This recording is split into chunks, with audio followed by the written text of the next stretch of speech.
Cuando hablamos de Fórmula 1 es algo muy diferente al resto de categorías. Al final todo depende del dinero y en Fórmula 1 los presupuestos son muy altos. Fórmula 1 trabajan 1.100, 1.500 personas en torno a 2 coches. La gente cree que los pilotos muy buenos son fichados y no tienen que pagar. En algún caso sí que es así, pero por lo general los pilotos tienen que aportar ese dinero para poder pagar todos nuestros sueldos, ¿no? ¿Cómo es vivir con el piloto? El ego del piloto, el me creo el mejor. A veces le dices cosas como frena en este punto y no lo hace. Y cuando lo haga y verá que es más rápido, dirá, vale, el que está sentado ahí, que no se monta en el coche, algo sabe. ¿Cuál ha sido tu mejor momento hasta la fecha trabajando en el Fórmula 4? ¿Conseguirá Adrian Newey hacer campeón del mundo Fernando Alonso de nuevo? Ojalá. Bueno chicos, bienvenidos de nuevo a un nuevo episodio. Hoy nos acompaña una persona que se me hace muy especial, prácticamente porque es un mundo que me apasiona realmente. Y nada, hoy tenemos el placer de estar con Samuel. Encantado Samuel, bienvenido al podcast y a ver qué nos cuenta hoy, ¿no? Bueno, pues muchas gracias, sobre todo por la invitación y por la presentación. Para empezar, Samuel, me gustaría que explicases quién es Samuel, o sea, un poco introducción sobre quién eres. Vale, bueno, lo hacemos un poco rápido. Soy Samuel. Tenemos tiempo, ¿eh? Aunque soy de Granada, nací en Granada, vivo actualmente en Málaga y también estudié aquí en Málaga, estudié ingeniería mecánica. Y bueno, pues mi idea era trabajar en el mundo de la competición, luego hice un máster y actualmente soy ingeniero de pistas de Fórmula 4. Qué pasada. Bueno. Desde el principio tenías claro que querías trabajar en la competición, en este caso en Fórmula 4, que estás ahora. No era la idea inicial, digamos, consideraba que la competición estaba hecha para unos pocos elegidos, ¿no? Y no me consideraba uno de ellos, ¿no? Claro. Con lo cual siempre me han gustado los coches desde pequeño y mi objetivo sí que era trabajar en el mundo de la automoción, creando, diseñando, ¿vale? En cualquier aspecto de eso, aportando mi granito de arena y en esa pasión pues poder hacer mi trabajo. Pero bueno, posteriormente vi que había una opción de hacer máster, de especializarse en motorsport y entonces evidentemente como siempre me había gustado la competición, pues había que intentarlo, ¿no? Y Claro, afortunadamente pues se ha conseguido. Qué bueno. Samuel, yo tengo una curiosidad. Realmente, fuera de cámara estamos hablando un poco de que en España no se llevaba mucho, no estaba muy profesionalizado esto de dedicarse a este sector. ¿Qué cambios has visto tú que ha permitido que ahora alguien como tú, que ya estamos hablando, un chaval de Málaga, termine en un puesto tan guay? ¿Cómo ha sido ese cambio y qué te ha permitido a ti llegar a donde estás? A ver, al final el salir en la tele algo siempre ayuda, ¿no? Y más cuando es alguien de casa. Entonces entiendo que a alguna gente nos gustaba la competición desde siempre, sí. Pero el hecho de que haya un referente como puede ser Fernando Alonso, ¿no? Que ya gane carrera, tal.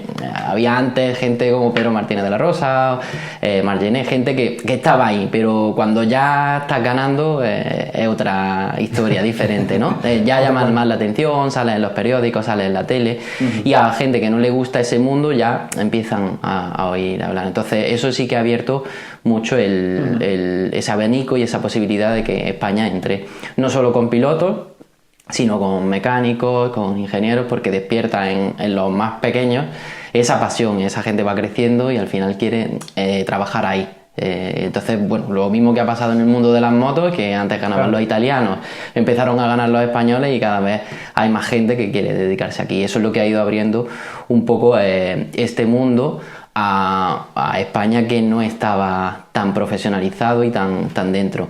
Es lo que nos ha permitido a algunos pues, no tener que irnos fuera a estudiar y a tener esa posibilidad dentro de casa, y cada día afortunadamente pues aquí en España se ve algo más y eso es una suerte también, hay que aprovecharlo. Totalmente. Qué bueno.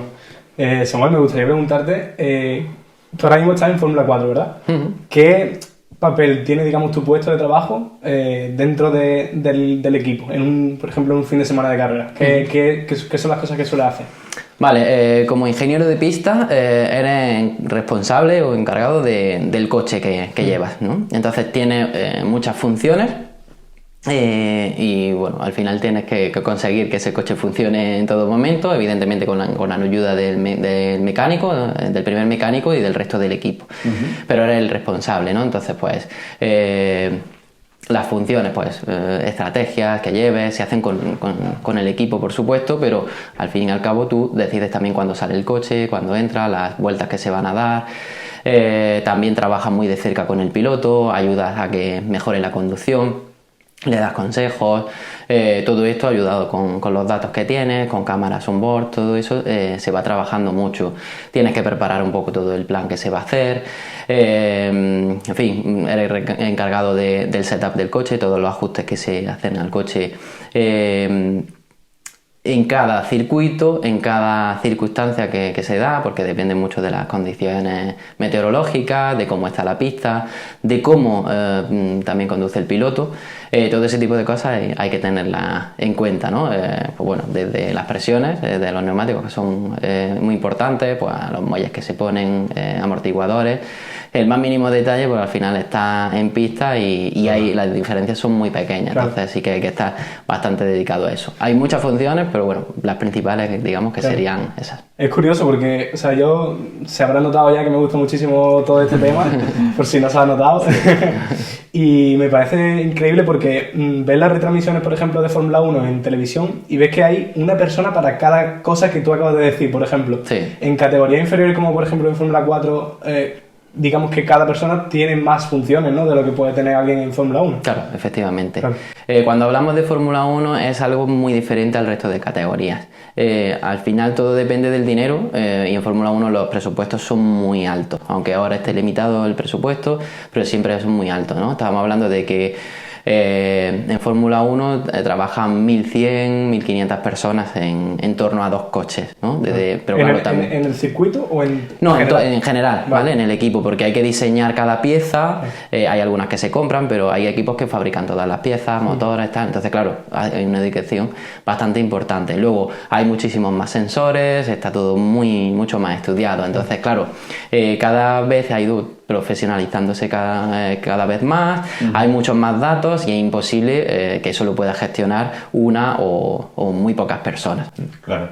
Entonces, en nuestro caso, los presupuestos son más bajos porque si no sería imposible poder soportar estas categorías, que al final son las que nutren al resto de categorías, van saliendo de aquí y algún día llegarán a Fórmula 1, pero evidentemente los presupuestos tienen que ser más cortos y hay menos personal. Entonces, sí es cierto que el volumen de trabajo es menor en cuanto a datos y muchas menos tareas, o las tareas más simplificadas, aunque sean las mismas. Pero bueno, también es cierto que para nosotros, o por lo menos en mi caso, ser ingeniero y poder decidir todas esas cosas es lo bonito, porque quieres estar un poco al tanto de todo, ¿no? Muchas veces en Fórmula 1 el que está muy dedicado a una cosa no sabe todo lo que pasa en el coche, no le da tiempo, ¿no?, a gestionar todo eso. Sí.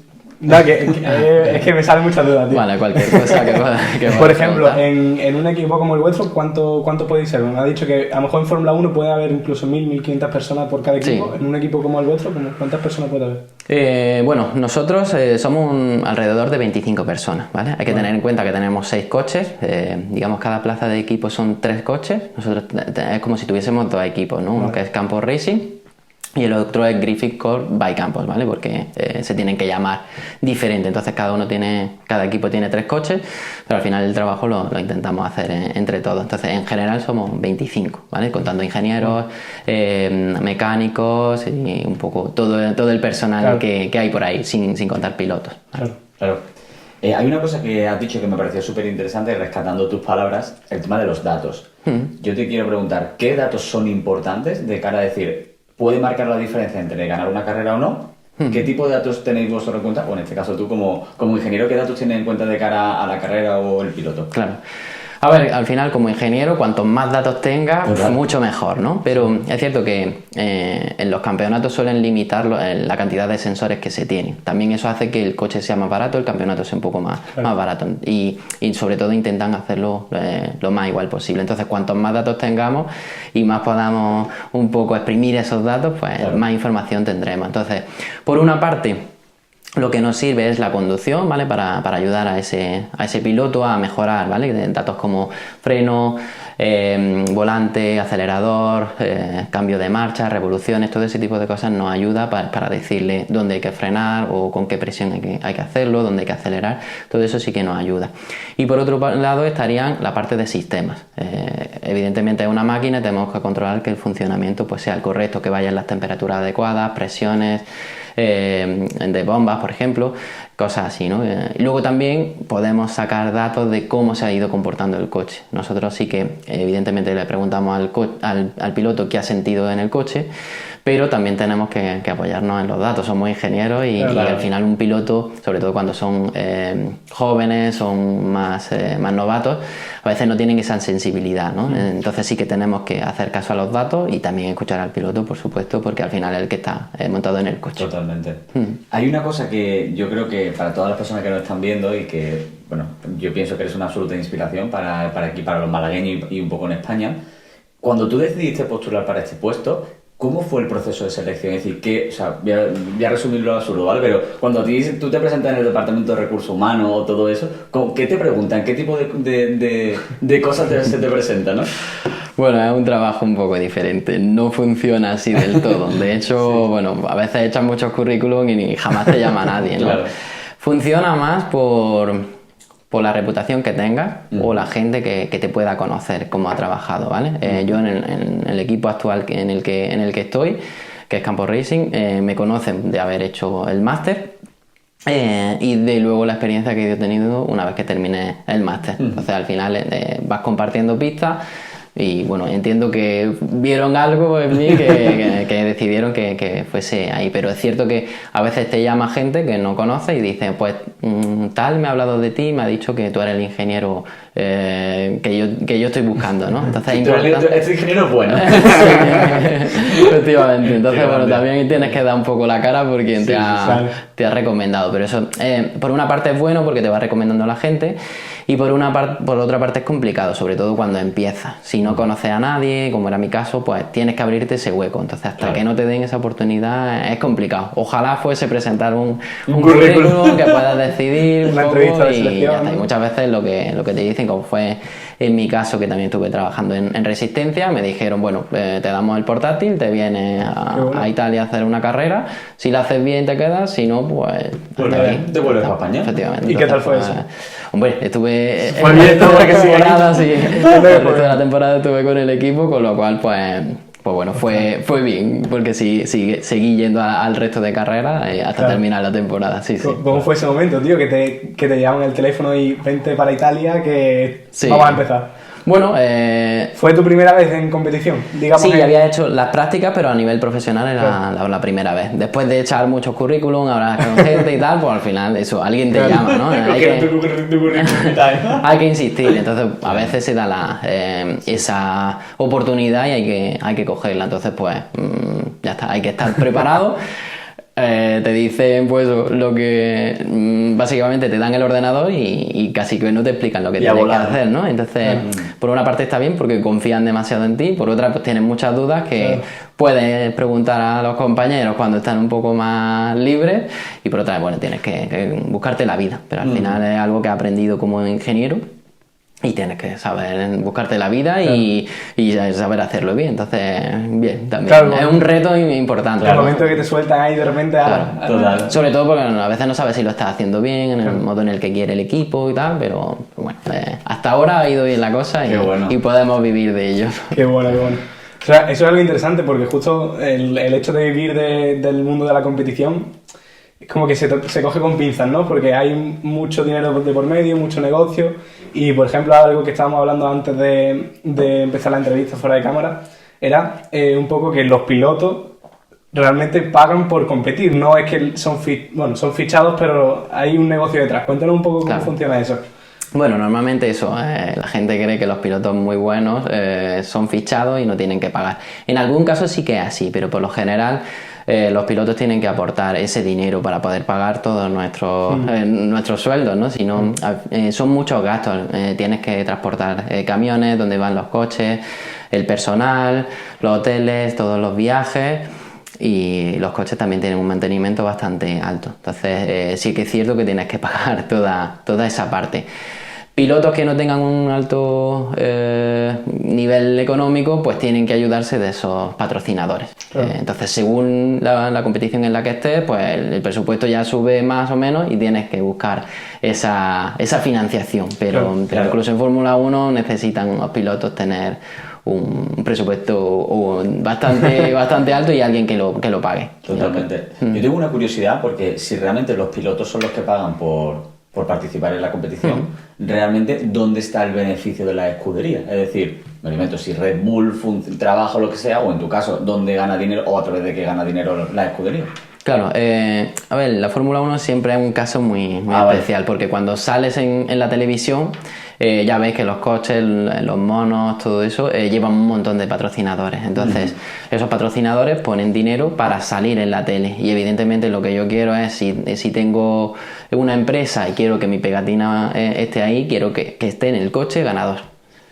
Porque va a salir muchas veces más en la tele. Claro. Va a salir en el podio y tal. Entonces, todo tiene, digamos, un precio, ¿no? Claro. Pero toda esa parte sí que hay que financiarla. Entonces, eso sí que, esa parte hay que ponerse dinero y hay que estar ahí. Hay que traer esos patrocinadores, y cuando yo traigo un piloto que sé que va a ganar, es más fácil que pueda pedirle a la empresa más dinero o decirle, tengo este piloto va a luchar por estar ahí arriba.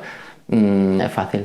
Los equipos de atrás son los que lo tienen más complicado, porque no todos los pilotos quieren ir ahí, evidentemente lo van a elegir en último lugar, y los patrocinadores pasan lo mismo, entonces ahí es más complicado. Claro. Pero bueno, aún así se Claro, al final se busca- hace como una bola, porque no sales tanto en tele, no tienes tanto rendimiento, ya no apuestan por ti. Claro, romper un poco ese círculo es complicado. Entonces lo que tienes que intentar es conseguir un piloto talentoso que a lo mejor no ponga tanto dinero, no pedirle tanto dinero y sacar ese dinero de otros lados, de otros patrocinadores, ¿no? O de otros pilotos que pongan más dinero. Y tú ya pues conseguir los mejores resultados que puedas y poco a poco ir escalando. Pero bueno, casos como los de McLaren que actualmente se dan, desde ir muy atrás a estar adelante, lleva mucho trabajo, pero se necesita dinero y que la gente que esté haciendo el coche también pues Sean buenos. Claro. dé con la tecla, sí, efectivamente. Y tener evidentemente unos pilotos que sepan sacar el rendimiento del Siempre coche. se ha dicho como que la Fórmula 1 no llega a ser un deporte, ¿no? Es más un negocio. O como que está ese debate, ¿no? Sí. Entre deporte y negocio. Claro, al final, aunque sea triste, el dinero es el que manda. Entonces, si no hay dinero suficiente, los coches no corren. Claro. En todas las categorías pasa esto. Entonces, hay equipos que hemos visto desaparecer porque no había dinero. En Fórmula 1 todo cuesta mucho, entonces es muy complicado mantener ese estatus, y necesitas pues todos los años estar muy arriba para conseguir ese dinero, y en todos los niveles pasa. Entonces se tienen que buscar un poco en las habichuelas todos los equipos para conseguir los mejores pilotos, los mejores patrocinadores, para pagar por lo menos para no perder dinero y no desaparecer. Y luego ya pues intentar conseguir también ganar algo de dinero, que evidentemente es el objetivo también, ¿no? Y ganar carreras. Qué bueno, pues a mí me gustaría preguntarte, en Fórmula 4 entiendo que la edad de los pilotos son bastante, o sea, es bastante joven, ¿no? Son bastante jóvenes los pilotos. ¿Cuáles suelen ser los errores comunes que suelen tener este tipo de pilotos? Son pilotos que vienen del karting. Entonces tienen los errores propios de cómo conducir en karting, y luego aparte tienen que tener en cuenta que ya es un salto bastante grande. Entonces ya estos coches tienen algo de aerodinámica, y eso te ayuda, o en su caso, si vienen de ahí, les es más difícil, sobre todo a la hora, por ejemplo, de frenar, ¿no? Los errores más comunes suelen ser el frenar, ¿no? La técnica de frenado, el llegar a ese pico de frenado, en la forma que se hace, donde tienen que acelerar. Ellos suelen combinar mucho el freno y el acelerador. En estos coches no se hace tanto, sobre todo al principio intentamos que por un lado frenen, por otro aceleren, y luego ya vamos puliendo un poco eso. Suelen girar muy pronto, bueno, es un comportamiento muy diferente de un kart a un fórmula. Entonces es un salto bastante grande y es un proceso complicado, necesita bastantes kilómetros, entonces hay que ir paso por paso, ¿no? Y también tienen que aprender por dónde tienen que ir, el piano que tienen que coger, hasta dónde lo tienen que coger y tener también esa referencia. Claro. Es un salto grande, Sí. complicado, pero bueno, también ese es nuestro trabajo, enseñarles un poco esa parte y tener esa paciencia. ¿Suele ser más difícil el salto de los karts a los Fórmula que, por ejemplo, de Fórmula 3 a Fórmula 2 o a Fórmula 1? Hay saltos bastante grandes, pero es verdad que ese se nota mucho. Y además decisivo, entiendo. para Claro, el futuro. efectivamente. Y luego también depende del piloto. Hay pilotos que a lo mejor en un Fórmula 4 se le atraganta un poco, son buenos pero se le atraganta y luego saltan a otra categoría, incluso a F3 y van mejor, ¿no? Por la técnica que tienen de frenar, pueden poner más presión de freno, saben interpretar el cómo le ayuda la aerodinámica y bueno, Claro. nunca se sabe si un piloto va a ser bueno del todo. Entonces a veces prueban los coches, dan un salto y sorprenden. Y hay otros que les pasa lo contrario, Claro. son buenos en una categoría y cuando dan el salto se les atraganta un poco y necesitan también ese proceso que a lo mejor es más largo, necesitan una temporada completa para adaptarse. Claro. Creo que podría ser muy interesante, sobre todo para las personas que nos están viendo, cómo funciona realmente la relación contractual de un, es decir, con una escudería, con un equipo. Es decir, funciona como por ejemplo en Hollywood, en el que va por proyecto, terminas el proyecto y hasta el año siguiente empieza, o es como un contrato indefinido, porque si antes me has dicho que no existen los recursos humanos, aquí quiero saber también si realmente la relación que puedes tener tú con esa empresa, ¿vale? ¿Es una normal o funciona distinto? Bueno, en Motorsport todo es un poco diferente, ¿no? Por lo Claro. menos lo que yo he conocido. Por una parte está la gente que está contratada, que son asalariados, que son gente que trabaja normalmente siempre en la nave a tiempo completo y tienen un sueldo. Y luego ya pues van a carrera y si el acuerdo que tienen o en el contrato aparece que tienen un sobresueldo por ir a carrera para hacer días extras, pues evidentemente forma parte del contrato. En mi caso soy un autónomo o freelance, que es lo que se suele comentar en Motorsport. Es más común Vale. esta ¿En serio? figura, Esa digamos. figura, Sí, ¿no? sí, es más común, Claro. ¿vale? Entonces, por lo general, yo lo que voy a test, a carreras, ¿vale? Pero también tengo unos días dedicados a la nave, ¿vale? A preparación de eventos en los que trabajamos con el piloto y preparamos todo el evento, ¿vale? Toda la documentación y hacemos un poco el análisis previo que hay que hacer de cara a hacer un test, hacer una carrera y ver dónde tenemos que poner más énfasis, ver setup, decidimos entre todos los ingenieros un poco también el programa a seguir, ¿vale? Pero evidentemente todos los ingenieros que estamos no podemos estar a tiempo completo en la nave, entonces bueno, es un acuerdo al que llegas con el equipo y depende Claro. también de cada equipo. Hay equipos que yo, por ejemplo, el año pasado llegué al acuerdo de solo ir a los eventos en pista.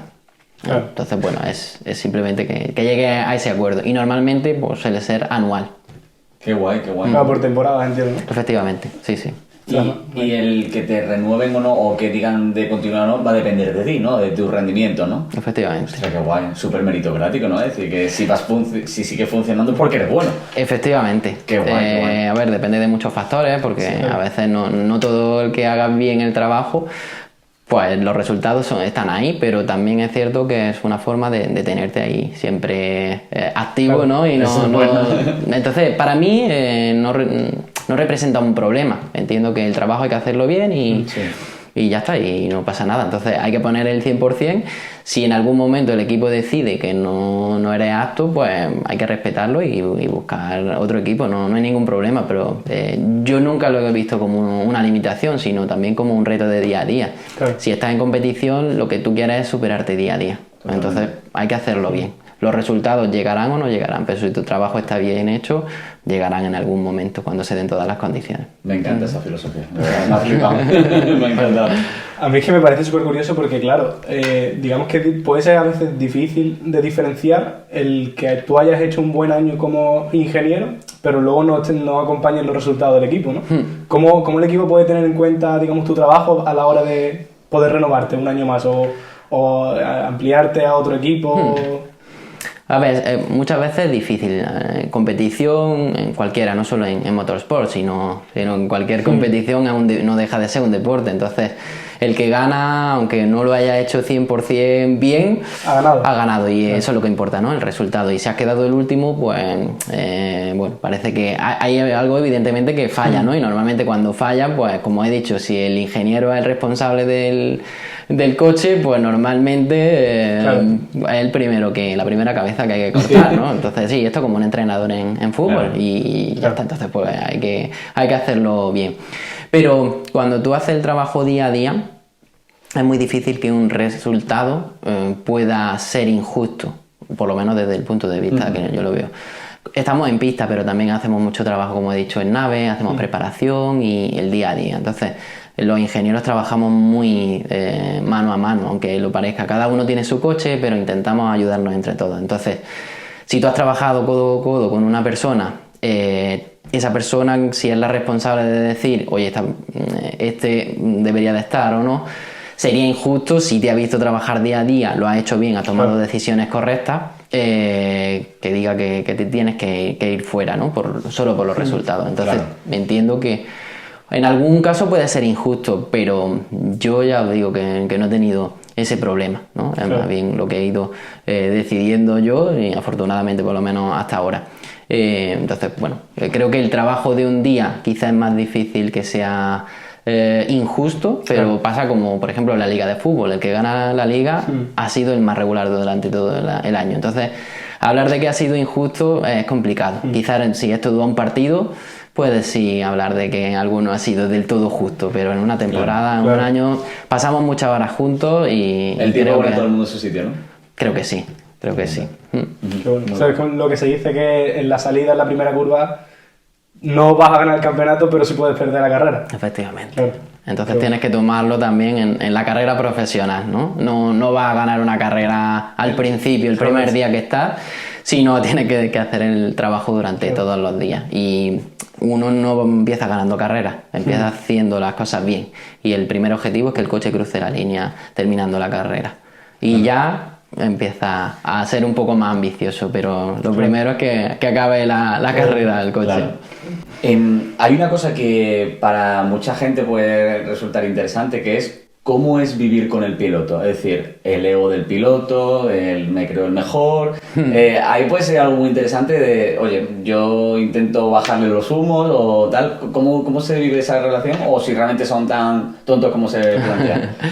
Bueno, evidentemente somos personas, entonces depende de cada caso y cada piloto. Sí es cierto que la persona que está más cerca del piloto es el ingeniero de pista, ¿vale? Entonces nos toca, en ese caso, gestionarlos, sobre todo cuando son tan jóvenes, ¿no? Entonces hay pilotos de todo tipo, hay pilotos que son más humildes, hay algunos que parece que ya están en Fórmula 1, que lo saben todo, y ya está, cada uno también tiene su carácter, cada ingeniero. Entonces yo suelo ser bastante tranquilo y entonces, como hemos dicho antes, el tiempo va poniendo a cada uno en su sitio. Tienes que ganarte esa confianza del piloto, ¿vale? Entonces, a veces le dices cosas como frena en este punto y no lo hace, ¿vale? Puedes simplemente decirle frena en este punto, hasta que lo haga y verá que es más rápido. Y cuando lo haga y verá que es más rápido, dirá, vale, el que está sentado ahí, que no se monta en el coche, algo sabe, ¿vale? Entonces, a partir de ese momento ya puedes empezar a decir, pues mira, vamos a hacer esto en el coche, ahí tienes que hacer esto y tal, y cada vez empiezan confiando más. Entonces, lo mismo que nosotros nos conocemos de hace poco y la confianza no puede ser tan, ¿no?, como cuando hablamos. Cuando lleves 10 años conociendo a una persona, la confianza es diferente, ¿no? Y hablas de una forma diferente. Pues lo mismo pasa con el piloto. Conforme se van haciendo eventos, kilómetros, van pasando cosas buenas, cosas malas, el piloto va confiando más en ti, te vas entendiendo también como persona, sabes cómo hablarle, sabes también cuando le hablamos en radio en qué momento hablarle, qué información transmitirle, que eso se ha hablado previamente, ¿no? Entonces el piloto te dice, pues quiero que me diga esto otro, y tú ya le vas dando la información que crees que es importante, pero también atendiendo un poco a lo que necesita el piloto. Hay pilotos que necesitan mucha información, otros que necesitan menos. Yo por lo general suelo ser algo más escueto en la información que se le da, porque entiendo que están en presión y que se tienen que concentrar lo máximo posible.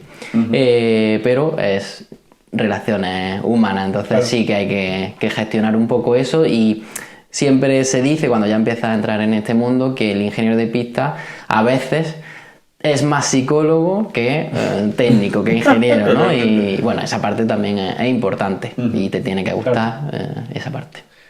¿Tiene sentido lo que se suele decir que realmente cuando conoces a los pilotos de las categorías inferiores, como que sabes si ese piloto vale o no vale? ¿O eso es un mito? Sí, se puede entender, Claro. ¿vale? A veces es al final una apuesta, ¿no? Tú puedes saber si es un talento y luego ya lo tendrá que demostrar por la forma de pilotar que tiene, por cómo se le da un poco coches más grandes y tal.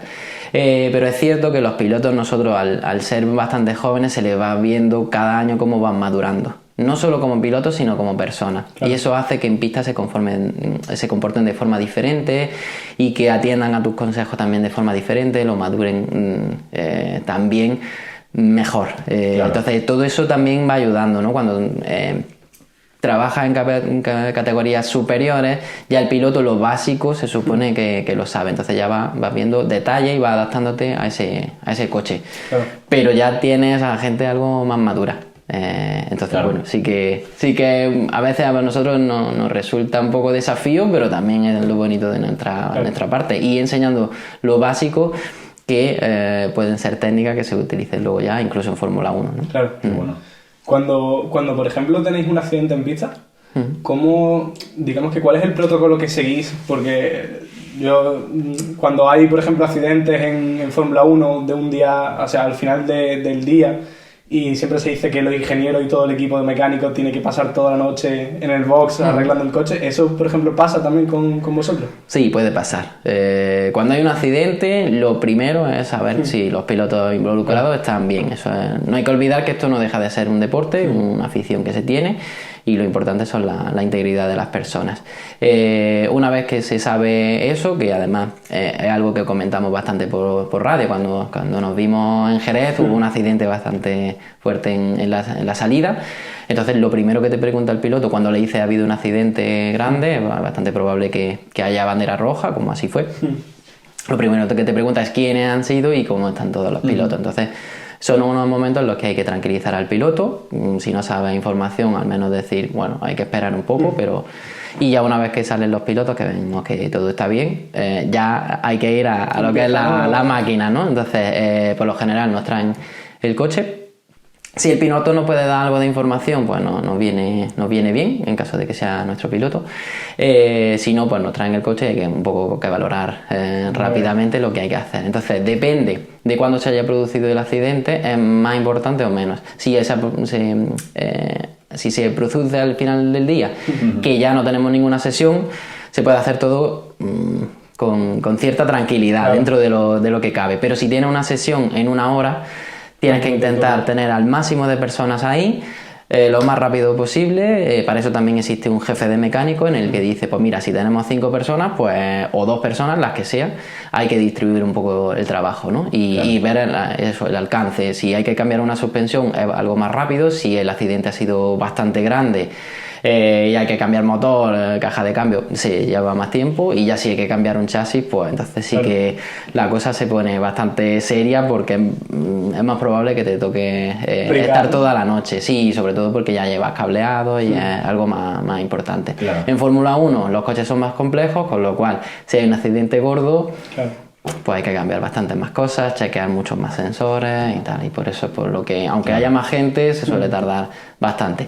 Pero es difícil cuando llega el coche saber esto va a ser en 3 horas. Es complicado porque te va encontrando cosas. Y a nivel mental, tío, ¿cómo lo afrontáis? Es decir, ostras, otra vez aquí a arreglar la máquina, ¿no? ¿Cómo se hace? ¿Cómo son esos momentos, tío? A ver, esto es más parte de los mecánicos. Nosotros al final, bueno, podemos intentar ayudar en la parte, pero no podemos tocar demasiado el coche porque al final entorpecemos, ¿no? Entonces ver lo que ha pasado, si podemos ayudar en algo, evidentemente se ayuda, pero eso es a los mecánicos a los que Claro. les toca más tiempo, aunque nosotros nos quedemos también en el circuito haciendo nuestro trabajo, y al final, una vez que el coche ya está listo, hay que hacer un setup para Claro. comprobar que el coche está en el sitio, sobre todo si se han dañado muchas cosas, pero aún así, aunque sea algo más sencillo, siempre hay que comprobar que el coche está en el sitio tal y como queremos para que salga a la pista en la siguiente sesión. Entonces, bueno, es duro, sobre todo porque ya estás cansado, quieres que acabe el día Claro. y si tenías previsto cenar a lo mejor fuera, pues Se te sabes complica. que hay que cargar cena. Ya hay o- coche, sí, ¿verdad? sí, entonces, bueno, a veces sabes que puede pasar, Claro. ¿no? Y ya está. Y si estás cansado, pues te toca tomar café, Totalmente. aunque sea, y ya está. Pero bueno, al final tenemos también la suerte de tener buenos mecánicos que lo hacen lo más rápido posible y ya está. Intentas por lo menos estar ahí ayudándoles, animándolos y ya está. Y por lo menos no irnos al hotel y Claro. decirles que os quedáis con ese melón, sino estar ahí con ellos y en lo que se pueda ayudar, pues Claro que sí. sí que se puede hacer. Superinteresante. Al final somos un equipo. Total. Sí, sí, sí. Para mí una cosa que creo que puede ser guay, el explicarlo, ¿cómo de determinante es la meteorología dentro de un circuito? Es decir, cuando se ve que dicen, oye, ha empezado a llover, vamos a tener que cambiar neumático y tal. Explícame un poco, o desarrollame un poco la importancia de tener en cuenta la meteorología. A ver, es muy importante porque nosotros siempre estamos midiendo temperatura ambiente y temperatura de pista principalmente, ¿vale? Si tienes más información, como he dicho antes, cuanta más información tengas, mejor. Pero temperatura ambiente nos sirve para ciertos aspectos, como podría ser, nosotros tapamos los radiadores o los destapamos en función a la temperatura ambiente para que el coche siempre vaya en las temperaturas óptimas en las que puede dar la máxima potencia, ¿vale? Y que no esté limitado por bajas temperaturas, por altas temperaturas que puede dañar algún elemento del coche. Y luego en el resto, bueno, la temperatura de pista nos sirve sobre todo para nuestra referencia para las presiones de neumáticos, que Vale. es la única parte del coche que está tocando el suelo, entonces es determinante. Claro. Hilar muy fino ahí. El resto de condiciones, pues claro, si está lloviendo, tienes que saber qué estrategia va. Si pones ruedas, la cantidad de lluvia que hay. Si pones ruedas de mojado, te arriesgas a las de seco porque crees que va a dejar de llover, se va a secar la pista en mitad de la carrera, o cuando sea la hora de la carrera, que ya las primeras vueltas a lo mejor el piloto sufre, pero luego se va a ir secando. Y luego también para las presiones, no es lo mismo mucha cantidad de lluvia que poca, todo eso lo tenemos una referencia para tenerlo en cuenta. El viento, por ejemplo, sí que es algo bastante importante, porque si el piloto tiene una referencia de frenado, si el viento le viene de atrás o le viene de adelante, la referencia cambia. Entonces Claro. tendrá que frenar antes o después. Y esa información, si se la puedes dar al piloto, le ayuda bastante. Porque al final, si no tiene una referencia clara y se guía por sensaciones. Entonces el que esté un poco más listo ahí puede sacar Claro. esa ventaja. Entonces Claro. si le puede ayudar al piloto dándole esos pequeños datos, pues sí que puede marcar la diferencia, ¿no? Claro. O sea, el viento puede ser que incluso te puede generar un accidente, ¿no? El hecho de que haya una ráfaga de viento y no te lo esperes, Claro. frenes tarde, tal. Ya ves que en Fórmula 1 que determina más la aerodinámica, a veces han perdido el Claro. control del coche. En nuestro caso la aerodinámica no es tan fundamental, pero sí es cierto que a veces hay que tener en cuenta que cuando un coche sigue a otro, va en aire sucio, entonces, sobre todo en curvas rápidas, sí que el piloto lo suele notar bastante, Claro. ¿vale? Y a veces es más lo que pierde en curvas rápidas que lo que puede ganar por un rebufo, por Claro. ejemplo. Y hay una cosa que me gustaría saber, porque pienso que puede bajar a tierra un poco la idea del talento y el esfuerzo del trabajo. ¿Cómo determinante es el que una persona sea talentosa o que tenga proyección a que sea muy bueno frente a una persona que ha repetido mucho, imagínate un circuito? Entonces, ¿realmente la repetición hace al maestro o realmente cuando uno ya tiene cierto talento tiene muchas más probabilidades de que le vaya bien a pesar de no haberlo repetido tantas veces? No sé si me he explicado. Sí, creo que sí. A ver, en mi caso, yo creo que la experiencia siempre gana. Es cierto que si tienes un talento, pues cuanta más experiencia tengas, mejor, ¿no? Entonces, Claro. sí que ayudan las dos cosas. Algo de talento siempre tiene que haber, pero yo creo que la experiencia, sobre todo si han estado, como dices, en un circuito muchas veces, pues te remonta al año anterior o pasó esto por aquí. Cuando nosotros llegamos a un circuito, nosotros le damos la referencia a los pilotos. ¿De qué? De los años anteriores. Pues mira, este piloto frenaba aquí, giraba aquí. Este otro piloto a lo mejor no era el más rápido, pero esta curva la hacía mejor.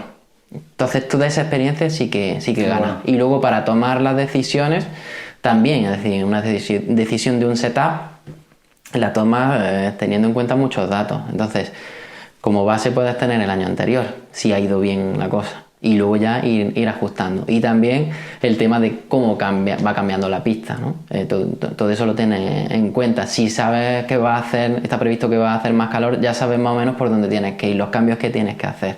Hay que predecir un poco el futuro cercano, pero cuando tienes experiencia puedes arriesgarte un poco más seguro. No es una apuesta a ciegas, sino sabes más o menos, ¿no? Es como los traders, sí. Sabes más o menos por dónde va a ir la cosa. No dejas de arriesgarte, pero lo haces con cierto razonamiento. Siempre hay un componente de riesgo en todo esto, ¿no? Siempre, y es lo bonito también del deporte, porque si estuviese todo cuadriculado, no sería tan emocionante. Al final siempre ganaría el mismo, siempre se darían esas condiciones. Entonces hay cosas que nunca jamás podrás controlar, y eso es lo bonito, porque si no, alguien que está atrás, si no se arriesga a hacer algo diferente, nunca va a llegar adelante, ¿no? Y eso es bonito, sobre todo cuando estás atrás. Cuando eres el primero, tú lo que quieres es que todo sea estándar. Claro, que no falle nada. Claro, pero cuando estás atrás quieres que haya un poco de jaleo, ¿no? O por lo menos que te beneficie esa decisión arriesgada. Totalmente. Eso es lo que me parece más bonito de este deporte, y es que cada vez que empieza una carrera es como que todo puede pasar. Hasta el último, aunque tenga peor coche, es que puede llegar a ganar la carrera. Claro. Entonces, eso es lo bonito del deporte, ¿no? En general. Que no es lo normal, pero...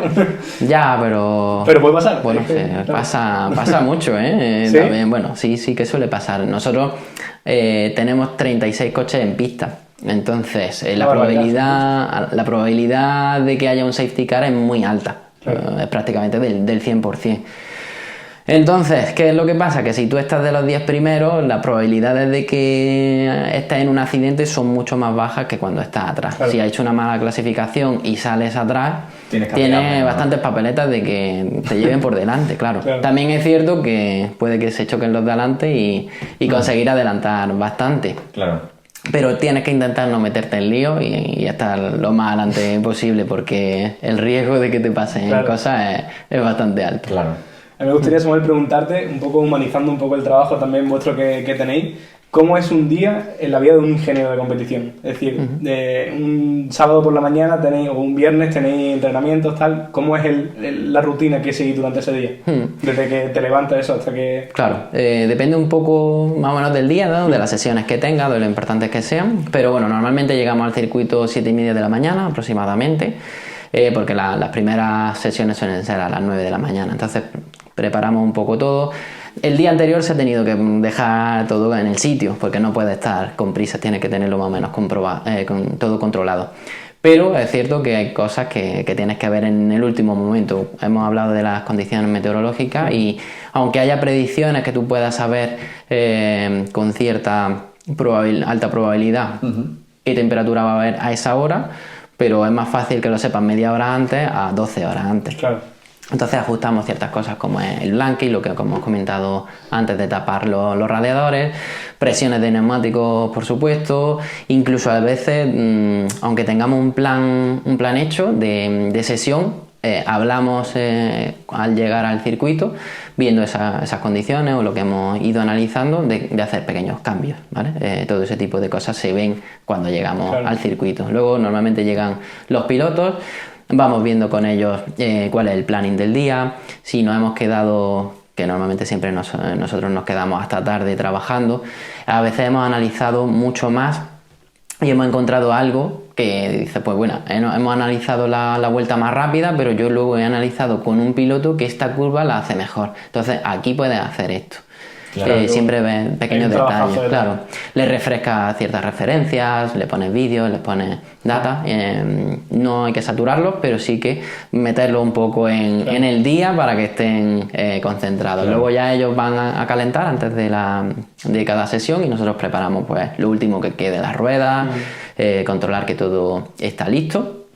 Y ya pues sale el coche en pista, normalmente le recordamos ciertas cosas al piloto, también tenemos la radio, pero bueno, por lo menos para que cuando salga a pista lo tenga claro. Por lo general seguimos eso, el plan establecido. Si hay alguna vuelta que demos de más porque venga mejorando, porque consideramos que podemos sacar información, pues también se lo comentamos. Y luego una vez que el piloto, mientras tanto, bueno, vamos viendo un poco el ritmo, le damos referencias si hay alguien que va más rápido que ellos, el mejor tiempo o dónde puede mejorar. En este sector está perdiendo 2 décimas con respecto a la referencia, pues saben más o menos dónde puede estar, ¿no? Por cómo lo que hemos hablado y cómo han hecho esa curva o dónde han podido fallar. Claro. Cuando llega el coche al box, descargamos normalmente. Y bueno, hay una diferencia. Si el piloto no se va a bajar porque todavía tenemos tiempo para hacer otro run en la sesión. ¿Descargáis o referís la gasolina? No, descargamos los datos, ¿vale? Nosotros, vale. Salvo en Fórmula 1, entiendo ¿vale? Que gasolina quizás también, ¿no? O en estas categorías, sí tienen lo que se llama telemetría, lo que conoce todo el mundo. Son los datos en tiempo real. Nosotros eso no lo tenemos, ¿vale? Entonces, necesitamos conectarnos físicamente al coche para descargar, para que ellos tengan en el ordenador todo eso. Yo lo que veo mientras el coche está en pista son GPS, claro. Bueno, ni siquiera las imágenes del coche. GPS y los tiempos. Entonces, con eso, al final te acostumbras a llevarlo, claro. Y más o menos sabes lo que está haciendo.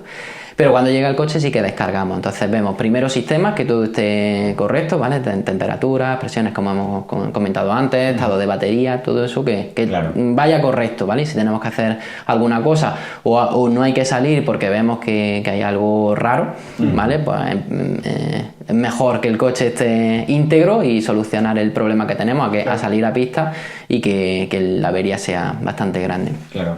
Entonces si el piloto se mantiene en el coche, lo que hacemos es, bueno, nos está hablando, normalmente le preguntamos de cómo ha sentido el coche o qué está viendo, ¿vale? Nos da una información mientras vamos descargando y ya una vez que he comprobado que todo está en el sitio, suelo mirar conducción, ¿vale? Y compararla con algún compañero del equipo, que son los datos que tenemos, para ver, pues eso, dónde puede mejorar. Y darle pequeños consejos. A veces lo hacemos y otras veces consideramos que eso ya depende de cada ingeniero. Es decir, pues ahora vamos a montar ruedas nuevas, por ejemplo, mientras tanto pues se hacen cambios en el coche, se pone gasolina si no hemos puesto suficiente. Los mecánicos suelen estar revisando también el coche para ver que todo está bien, porque no nos podemos fiar del todo a veces de los sensores y bueno, si está perdiendo un líquido, gasolina, aceite, es importante que ellos lo comprueben, ¿vale? Porque eso quizás los sensores no sean capaces de verlo hasta que el problema sea bastante grande, ¿no? Entonces ellos por ese lado hacen el trabajo y nosotros estamos haciendo comentamos algo rápido al piloto y bueno, vuelve a salir al pista, hacemos lo mismo. Y una vez que ya termina la sesión, aparte de descargar y ya sentarnos con el piloto tranquilamente, que nos dé la información de cómo ha sentido el coche, cómo ha ido, nos diga pues qué es lo que le ha faltado para conseguir un mejor tiempo, mejorar en cierta curva y tal, o lo que le ha costado más. También tenemos, el coche lleva una cámara on board, entonces descargamos también ese vídeo y vemos con ellos que eso les ayuda bastante en estos pilotos novatos, claro. Digamos que están empezando en el mundo de los monoplazas. Sobre todo pues eso, líneas de por dónde tienen que ir, todo lo que podemos mejorar con ellos, dónde tienen que frenar, ciertas referencias, ¿vale? Y luego ya sí que comparamos data. Conforme va pasando el tiempo, pues los pilotos se van acostumbrando a más y ya saben también a simple vista qué es lo que puede mejorar, sobre todo si hay un error quizás más grande, ¿no? Luego ya podemos ir a los detalles, dependiendo un poco del nivel del piloto. Si ya están a menos de una décima, pues ya tienes que ir a detalles quizá que a ellos les cueste más ver, pero incluso en el vídeo, pero en los datos sí que se ven bien, ¿no? Entonces cuando ya están luchando ahí arriba, las diferencias son muy pequeñas y son esos detalles los que pueden marcar la diferencia. Totalmente. Bueno, yo creo que como todo en la competición hay mucho estrés, mucha tensión, mucha preocupación, ¿vale? Durante la carrera. ¿Cómo hace un ingeniero para poder gestionar todas esas emociones y hacerlo correctamente? Bueno, hay momentos de más presión, evidentemente cuando el coche está en pista, pues tienes que tomar decisiones lo más rápido posible. Entonces, un ingeniero tiene que intentar mantener lo más posible la calma, ¿no? Estar lo más calmado posible. También porque eres la persona que le está hablando al piloto. Con lo cual, si tú estás nervioso y empiezas a hablarle por radio en el momento que no esté adecuado o de una forma no adecuada, alterado, alteras más y por supuesto el rendimiento no va a ser el mejor posible, ¿vale? Y de hecho a veces lo que tenemos es que tranquilizar a los pilotos, decirle no hables tanto, tranquilízate, en fin, darle ciertos consejos, ¿no? Como decía antes, ser un poco psicólogo, ¿no? Aunque por la radio sea un poco más difícil porque los mensajes tienen que ser lo más corto posible.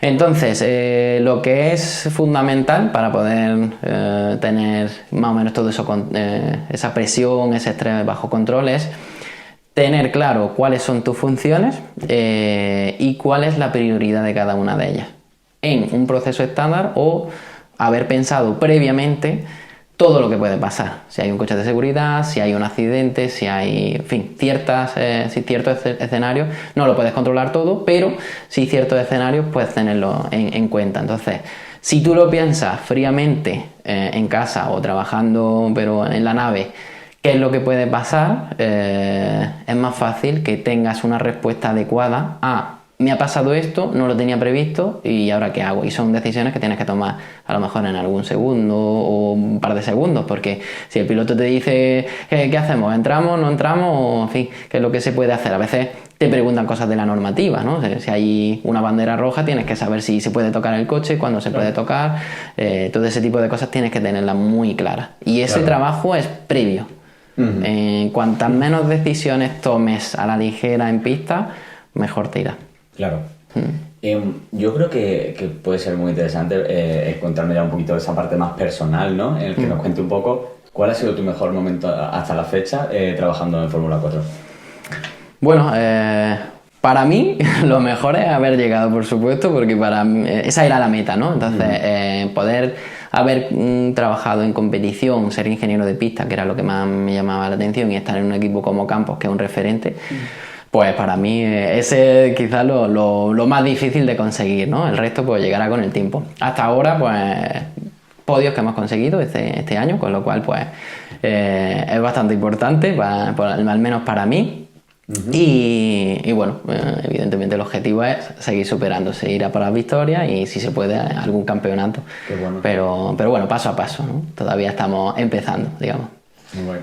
Me gustaría, Samuel, para ir ya cerrando el podcast, me está pareciendo una pasada, eso ya... Si no hacemos una segunda parte... Total. A él le parece estupendo. Sí. Yo encantado. Bueno, no pasa nada, me pagáis el doble y ya sabéis que me parece fantástico, genial. O el triple, ya, sí. Nada, me gustaría preguntarte, en Fórmula 1, por ejemplo, hemos visto que ha habido como épocas muy dominadoras. Ha habido una época en que Ferrari ha ganado muchos títulos, luego ha habido Red Bull, Mercedes. En este caso, los ingenieros, como por ejemplo Adrian Newey, que es uno de los más famosos, que hace poco se ha fichado por un nuevo equipo que es Aston Martin, ¿qué importancia tienen a la hora de conseguir buenos resultados en el equipo? O sea, ¿son determinantes? Claro, también hay que saber diferenciar en categorías. Fórmula 1 puedes fabricar el coche. Entonces, lo primero que tienes que hacer es leerte el reglamento, ¿vale? Los reglamentos técnicos y deportivos que hay.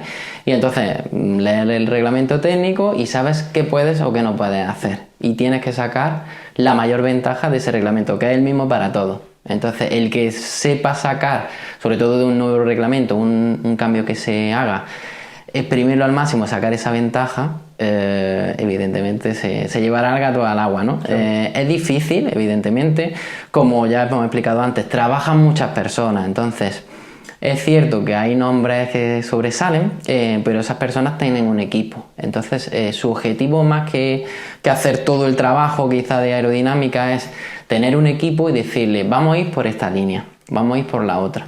Entonces hay gente que son genios, pero en el caso de Adrian Newey, aparte de ser un genio, lleva muchos años en Fórmula 1 y la experiencia, como hemos dicho antes, es algo fundamental. Entonces ha vivido momentos en los que la aerodinámica estaban naciendo en competición, no eran tan fundamental y ahora sí que lo es. Entonces sabe sacar ese partido, quizás se vaya Aston Martin y no sea tan dominador, ¿no?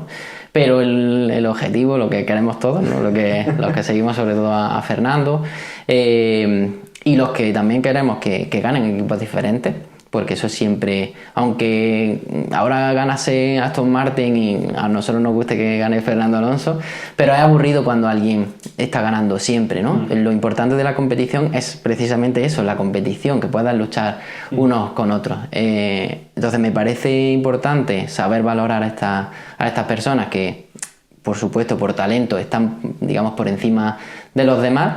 Pero no hay que olvidar que son equipos, con lo cual todos, yo siempre digo que es tan importante el que trae las ruedas, pone la gasolina, que el que decide es un gurú, ¿no? de esta parte que sabe dar con la tecla, porque toda persona en el equipo hace que el coche salga a pista, ¿no? Y hay que valorar el trabajo de todas esas personas.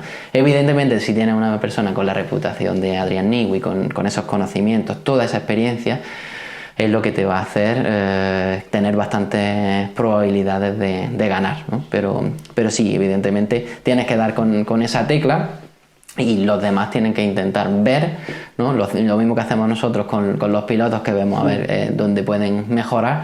Pues como equipo, si tienes que trabajar en un coche diseñándolo desde cero, ver dónde puedes sacar esa pequeña diferencia, porque a veces son muy pequeñas esas diferencias y no paran de hacer cambios. De hecho, los coches de Fórmula 1, el mismo coche que empieza en la temporada no es el que acaba, van surgiendo evoluciones, incluso a veces hacen mejoras para un solo circuito, porque entienden que el dinero que invierten, el tiempo que invierten en eso, van a sacar ese rendimiento en pista. Entonces es muy importante contar con una persona así. Ojalá se pueda tener gente así tan importante sobre todo que te marque esa línea a seguir, ¿no? Porque muchas veces quizás como ingeniero sabes realizar las cosas, pero tienes que saber cuál es el camino correcto, ¿no? Por lo menos esos atajos y no empezar a probar ciertas cosas, sino ir un poco más recto en ese camino. ¿Conseguirá Adrian Newey hacer campeón del mundo a Fernando Alonso de nuevo? Ojalá.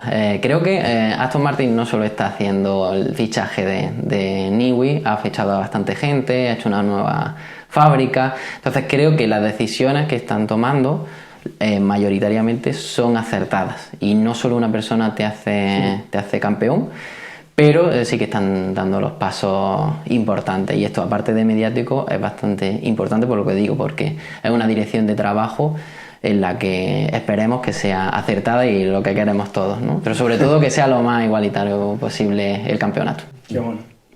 Pues nada, Samuel, nos queda una última pregunta por hacerte, que es ¿qué consejo le daría a una persona que esté ahora mismo estudiando, por ejemplo, ingeniería, o que esté haciendo bachiller y le gustaría dedicarse a este sector? ¿Qué consejo le daría para llegar a donde has llegado tú y más lejos seguramente? Sí, es posible. Siempre hay que marcarse un objetivo, lo primero, ¿vale? Entonces, pues bueno, cada uno sabe qué es lo que más le gusta y qué es lo que realmente puede ser feliz trabajando. Y si es tu afición, como en mi caso, puede ser el caso de estas personas que ahora mismo están estudiando, pues mucho mejor. Pero sobre todo es no dejar de intentarlo, ¿no? El luchar cada día por mejorarse, por dejarse la piel en cada uno de los detalles, ¿no? Y sobre todo, pues no desistir de desempeño. Va a ser difícil, evidentemente, porque como hemos hablado, este mundo es un poco cerrado, no es tan estándar como puede ser trabajar en otra empresa, pero evidentemente yo creo que al final la tenacidad y esa persistencia hace que consiga esos objetivos, con lo cual una de las cosas que también se valoran más en la competición es esas ganas, más que el conocimiento. El conocimiento se va aprendiendo, pero el que tengas todas esas ganas, es que seas capaz de trabajar horas y horas porque es tu afición y tu pasión, incluso puede con el resto de cosas, y la experiencia te irá dando los conocimientos, evidentemente los compañeros y tal, pero sobre todo esa decisión de decir esto lo voy a conseguir y voy a trabajar Claro. todas las horas que haga falta. Hay gente que lo consigue en 5 años y otros en 10, pero lo importante al fin y al cabo es conseguirlo. Y moverse, ¿no? Sí, claro, hay que... Claro. Por eso digo que hay que poner todos los detalles, ¿no? Hay que estudiar, hay que tener esa base. Sí se puede hacer, evidentemente, un máster de competición porque te especializa más, ¿no? Una ingeniería te da muchas herramientas que luego vas a utilizar, pero es muy general. Hoy en día necesitas especializarte mucho y sobre todo en el mundo de la competición. Y por supuesto, si puedes hacer cosas que te ayuden, aunque sea ir a ayudar a algún circuito, ser comisario de pista, por ejemplo, incluso ver carreras. Ver carreras te va a dar mucho conocimiento que te va a servir. Cuantas más carreras veas, más aprenderás y luego habrá cosas que apliques en tu trabajo que hayas visto en la carrera. Claro. Pues nada, ¿quieres hacer tu último mensajito?